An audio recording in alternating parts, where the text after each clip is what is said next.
Innover pour protéger la qualité des prises d'eau municipales.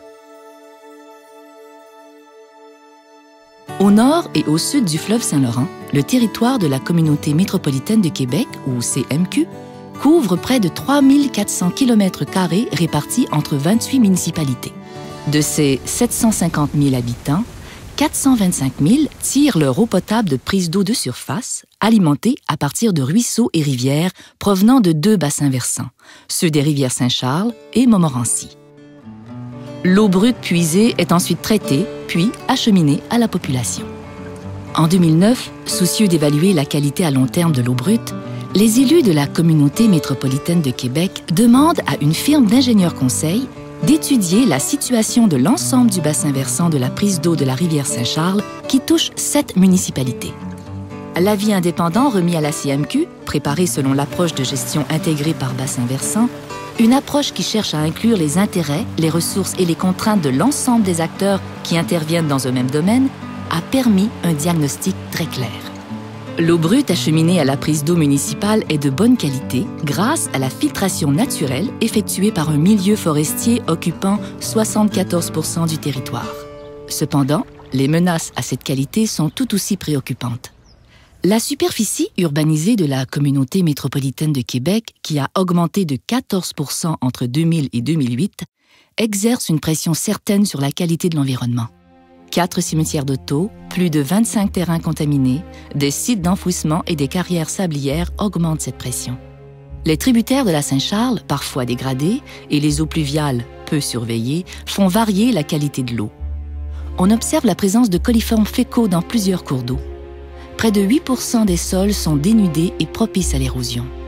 On continue de construire sur des terrains à forte pente et les nombreuses fosses septiques des résidences isolées posent un défi d'assainissement.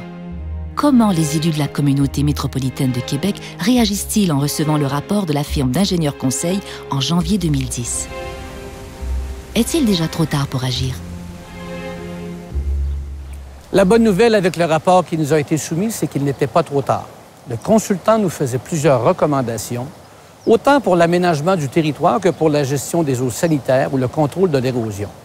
Mais tout imposait une approche nouvelle. Le message transmis était clair. Nous devions désormais intervenir à l'échelle des bassins versants de nos prises d'eau et non plus confiner nos interventions à l'intérieur des frontières municipales.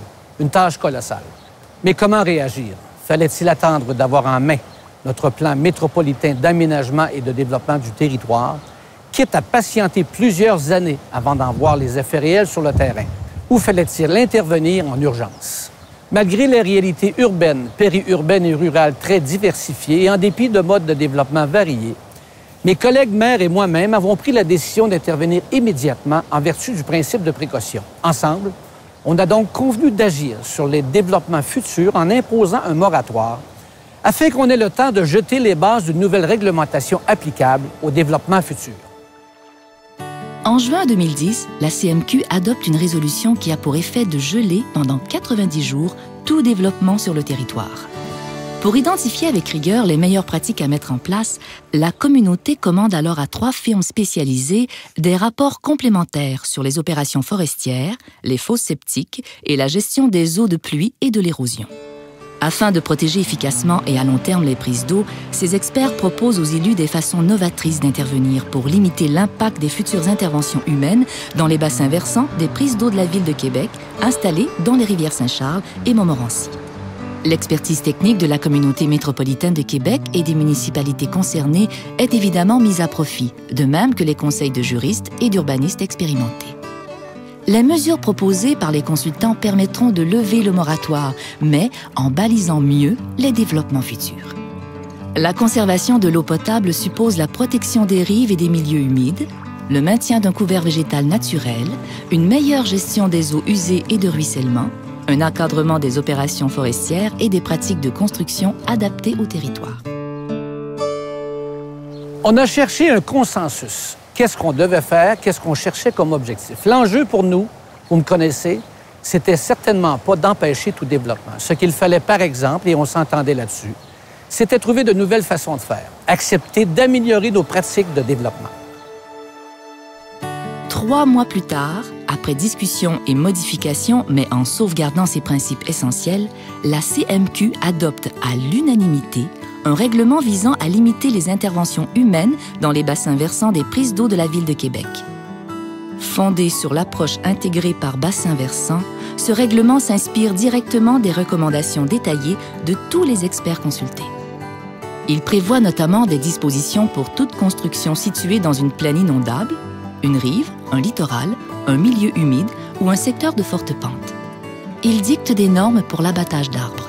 Il permet l'implantation de fosses septiques, mais uniquement à certaines conditions. Ces normes s'appliquent tout autant à des fins résidentielles que commerciales ou industrielles. La communauté métropolitaine de Québec lance en même temps un appel au partenariat en demandant par exemple au ministère des Ressources naturelles et de la Faune et au ministère du Développement durable, de l'Environnement et des Parcs de resserrer leurs propres normes dans la région métropolitaine de Québec en matière de forêts publiques et de fosses septiques. Les municipalités de la région seront responsables de l'application du règlement. Elles devront ainsi adopter des façons de faire compatibles avec ce dernier. Le 8 novembre 2010, le gouvernement du Québec autorise dans les délais prévus l'entrée en vigueur du règlement. Un règlement qui s'applique sur 1417 km² répartis dans une dizaine de municipalités des bassins versants des rivières Saint-Charles et Montmorency. Une première rendue possible grâce au leadership du président de la communauté métropolitaine de Québec, à l'appui de son conseil et à la bonne volonté de l'ensemble des élus municipaux du territoire. Pour aider les municipalités à répondre aux citoyens et aux promoteurs, la CMQ rencontre rapidement une centaine de fonctionnaires. Les inspecteurs chargés de l'application du règlement reçoivent tous un guide d'interprétation et la formation nécessaire. Quelques mois plus tard, la CMQ répond aux préoccupations exprimées par les citoyens et les administrations locales afin de bonifier le règlement et d'en améliorer l'application tout en maintenant les objectifs poursuivis.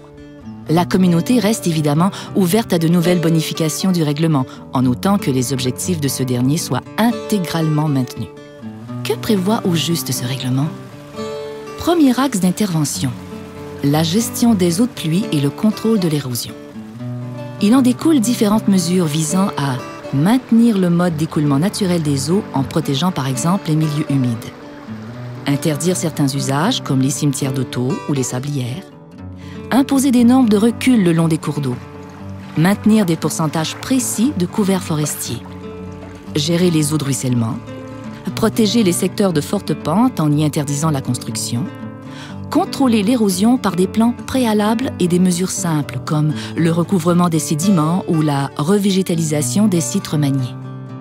Deuxième axe d'intervention, les opérations forestières. Pour empêcher l'apport de sédiments dans les cours d'eau, le règlement prévoit des mesures concrètes de protection des rives, des lacs et cours d'eau, l'encadrement des opérations et de saines pratiques de construction de chemins forestiers et de ponceaux. Troisième axe d'intervention, les installations septiques. Les propriétaires devront désormais préserver une parcelle vierge de leur terrain pour y installer un deuxième système d'épuration à la fin de la durée de vie du premier. On exigera également des études de sol exhaustives. On facilitera l'infiltration dans le sol naturel en prévoyant de plus grandes quantités de terre perméable. Qu'est-ce que cela change concrètement pour le citoyen ou le promoteur résidentiel ou commercial? Imaginez que vous voulez vous construire une résidence en bord de lac sur un terrain de 3000 m². Vous devrez vous établir à 25 mètres au moins du plan d'eau et laisser la rive à son état naturel sur 20 mètres avec un sentier dont le tracé minimise l'érosion. Vous conserverez au moins 60% de surface boisée ou arbustive. Pas d'immenses gazons, donc. Vous pourrez abattre des arbres uniquement sur 5 mètres autour de la construction principale, 2 mètres autour d'une construction secondaire comme un garage ou une pergola. Par ailleurs, vous aurez à traiter sur place les eaux de ruissellement en aménageant un jardin de pluie, un baril de pluie ou un puits percolant. Vous installerez votre installation septique, si elle n'est pas étanche, à 30 mètres des eaux. Enfin, pendant la construction, vous verrez à empêcher l'érosion et le transfert de sédiments. Notez que le pourcentage de surface boisée ou arbustive à conserver variera en fonction de la superficie du terrain considéré. Pour un terrain de 1300 m², Ce pourcentage est de 30 %, tandis qu'il est de 70 % pour un terrain de 5000 m² et plus. Si, au lieu d'un bord de lac, vous choisissez un terrain en forte pente, vous devrez, en plus de respecter les normes précédentes, établir une bande de protection dans le haut et dans le bas du talus afin de limiter le transport de sédiments. Dans la plupart des cas, aucune construction ne sera permise dans des pentes supérieures à 25 %. Bien sûr, des normes s'appliquent également à la construction de bâtiments commerciaux, institutionnels et industriels, ainsi qu'à l'implantation de nouvelles rues. Ce règlement, rappelons-le, n'a nullement pour intention d'interdire le développement. Son but est tout autre: introduire de nouvelles façons de faire pour les citoyens, les entrepreneurs et les municipalités afin de réduire l'impact du développement sur la qualité de l'eau. Les élus de la région métropolitaine de Québec l'ont adopté à l'unanimité, par conviction et sentiment de nécessité, en se fiant à des experts indépendants et après en avoir longuement débattu en partenaires responsables. Ils ont choisi d'agir plutôt que d'attendre que la situation ne se dégrade. Ils ont utilisé leur pouvoir pour concevoir ensemble une réglementation très novatrice. L'innovation vient, bien entendu, de l'approche de gestion par bassin versant, mais également d'une démarche qui n'est plus exclusivement normative puisqu'elle exige la collaboration de tous les partenaires municipaux. Le règlement ne pourra réparer toutes les erreurs du passé puisqu'il n'a pas d'effet rétroactif. Mais, sans être parfait, il orientera pendant plusieurs années ce que les humains feront d'un environnement fragile. Et il permettra à plus de 425 000 citoyens d'avoir accès à une ressource précieuse et de qualité, car l'eau, faut-il le souligner, est un bien collectif. Ce que nous avons réussi à faire est majeur. Oui, nous avons eu parfois des différends. L'enjeu était en effet de taille. Mais ce qui est important, c'est que nous avons réussi à surmonter nos différences pour le plus grand bien de nos enfants et de nos petits-enfants.